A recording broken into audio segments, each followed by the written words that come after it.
ഞങ്ങൾ അമ്പലത്തിലൊക്കെ പോയി വന്ന് കഴിഞ്ഞപ്പോഴത്തേക്കും പിന്നെയും ഭയങ്കരമായൊരു മഴ വന്നു കേട്ടോ. അപ്പം മഴയാണെങ്കിൽ നമ്മൾ തോർന്നു എന്ന് വിചാരിക്കും, പക്ഷെങ്കിൽ പെട്ടെന്നായിരിക്കും അടുത്ത മഴ വരുന്നത്. അതുകൊണ്ട് തന്നെ നമുക്ക് ഒന്നും ചെയ്യാൻ പറ്റത്തില്ല. തുണിയൊക്കെ ആണെങ്കിലും കഴുകി ഉണക്കിയെടുക്കാനൊക്കെ ഭയങ്കര ബുദ്ധിമുട്ടായിരിക്കും. പിന്നെ വീട്ടിലാണെങ്കിൽ ഒരു പട്ടിയുണ്ട് കേട്ടോ. പട്ടിയുടെ പേര് പ്രത്യേകിച്ച് പേരൊന്നുമില്ല, തോന്നുന്നൊക്കെ അച്ഛൻ വിളിക്കും.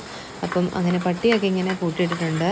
പിന്നെ അമ്മയ്ക്കാണെങ്കിൽ ഇവിടെ വന്നു കഴിഞ്ഞാൽ ഇരിക്കാനും നിൽക്കാനും സമയമില്ലാത്ത പോലെ ജോലിയാണ് കേട്ടോ. ജോലി തീരുകയില്ലാത്തൊരു വീടാണെന്നാണ് ഞാൻ എപ്പോഴും പറയുന്നത്. പിന്നെ അതിൻ്റെ ഇടയ്ക്ക് ദിനു പോയിട്ട് നല്ല വലിയ ചെങ്കലവ കിട്ടി ഇപ്പം വാങ്ങിയിട്ട് വന്നിട്ടുണ്ടായിരുന്നു കേട്ടോ. അപ്പോൾ അമ്മ അപ്പം തന്നെ പോയി അത് കയ്യോടെ ഒന്ന് വെട്ടിയെടുത്തു.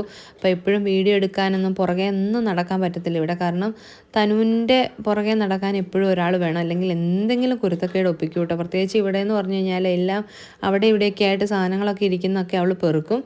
അപ്പം പിന്നെ നിങ്ങൾ വിചാരിക്കും ഇവിടെ തടി എന്താണെന്ന്. അച്ഛന് തടിയുടെ ബിസിനസ്സും കാര്യങ്ങളൊക്കെ ഉണ്ട്. അച്ഛനാണെങ്കിൽ കട്ടിലൊക്കെ അങ്ങനത്തെ സാധനങ്ങളൊക്കെ ഉണ്ടാക്കി കൊടുക്കുകയും ചെയ്യും കേട്ടോ. അപ്പോൾ അച്ഛൻ BSNL നിന്ന് റിട്ടയർഡ് ആയതാണ്. റിട്ടയർഡ് ആയതിന് ശേഷം ഈ തടിയുടെ പരിപാടിയൊക്കെ തുടങ്ങിയതാണ്. പിന്നെ അമ്മയാണെങ്കിൽ ചെങ്കലവ കൈയോടെ വെട്ടിയൊക്കെ എടുത്തിട്ട് കറി വെക്കാനുള്ള പരിപാടികൾ നോക്കുന്നുണ്ടായിരുന്നു. വറക്കാനാണെങ്കിൽ തിരുമ്മി ഇരുമ്പ് ചീനച്ചട്ടിക്കകത്താട്ടോ വറക്കുന്നത്.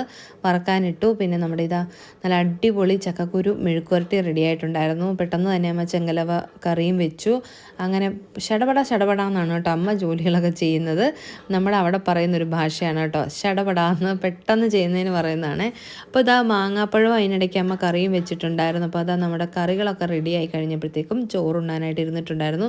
അവിടെ നമ്മളെല്ലാവരും ഒന്നിച്ചിരുന്നാൽ ഉണ്ണുന്നെങ്കിൽ ഇവിടെ 4 പേരുണ്ടെങ്കിൽ 4 സമയത്തുണ്ണും, 5 പേരുണ്ടെങ്കിൽ 5 സമയത്തുണ്ണും. അങ്ങനെയാണ് കേട്ടോ. ആരെയും നോക്കിയിരുന്ന് കഴിക്കാനായിട്ടുള്ളൊരു സാഹചര്യമല്ല ഇവിടെ. എപ്പോഴും എന്തെങ്കിലുമൊക്കെ ജോലി കാണും. അമ്മയ്ക്കാണെങ്കിലും എല്ലാവർക്കും. ദിനു ആണെങ്കിലും നാട്ടിൽ വന്നു കഴിഞ്ഞാൽ എപ്പോഴും വീട്ടിൽ കാണത്തില്ല, എപ്പോഴും അങ്ങോട്ടും ഇങ്ങോട്ടും ഒക്കെ പൊയ്ക്കൊണ്ടിരിക്കും. അതുകൊണ്ട് ഓരോരുത്തരും ആകുന്ന സമയത്തിരുന്ന് കഴിക്കുകയായിരുന്നു. അപ്പം ഞാനും പിള്ളയാപ്പൂപ്പനും തനുവും കൂടി ഇരുന്ന് കേട്ടോ കഴിക്കുന്നത്. അപ്പോൾ തനുവിനും കുറച്ച് ചോറ് ഞാനിങ്ങനെ പാത്രത്തിൽ വെച്ച് കൊടുത്തു.